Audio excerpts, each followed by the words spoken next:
హల్లెలూయా. ఈరోజు దేవుని వాగ్దానం కీర్తన గ్రంథం 119 అధ్యాయము 97వ వచనం.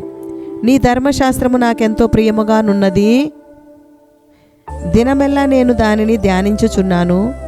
ధర్మశాస్త్రము ఎడల ప్రేమ, దాని వలన కలుగు మేలు మనకు దయచేయబడునుగాక. చదువుటకు శ్రేష్టమైన పుస్తకము పరిశుద్ధ గ్రంథం. అది దీనులను జ్ఞానులనుగా చేయును, నిత్య మార్గంలో నడిపించును. పరిశుద్ధ గ్రంథమును ప్రతి పుస్తకమును మరలా చదువుతూనే ఉండాలి. ప్రభు నీకు ఏమి నేర్పిస్తున్నాడు అని చదువుతూ నేర్చుకోవాలి. ఒక్కొక్క అధ్యాయముగా ధ్యానములో చదవాలి. ఆయన చేసిన అద్భుతములు, ఆశ్చర్యకార్యములు మోకాళ్ళ మీద ఉండి బైబిల్ చదవవచ్చు. ఆత్మదేవుడు ఏ విధముగా ఏమి మాట్లాడునో మనము గ్రహించాలి. పాపము గురించి, రాకడ గురించి, విమోచన గురించి, సాతాను గురించి, ఇటువంటి అంశముల గురించి చదివి గ్రహించుటకు దేవుడే కృపచూపునుగాక.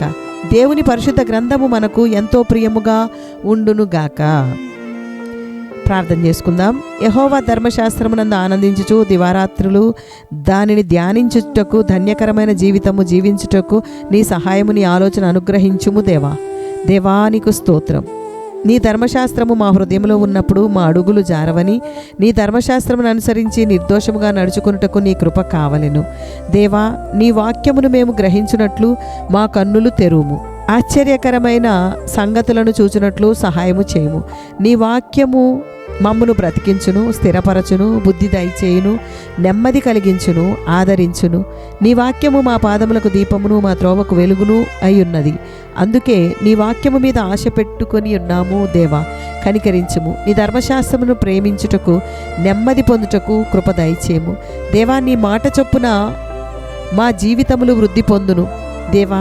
నీ మాటలను వినుబుద్ధి పుట్టించుము దేవా. నీకు స్తోత్రం. యేసు నామములో అడుగుచున్నాము తండ్రి, ఆమెన్.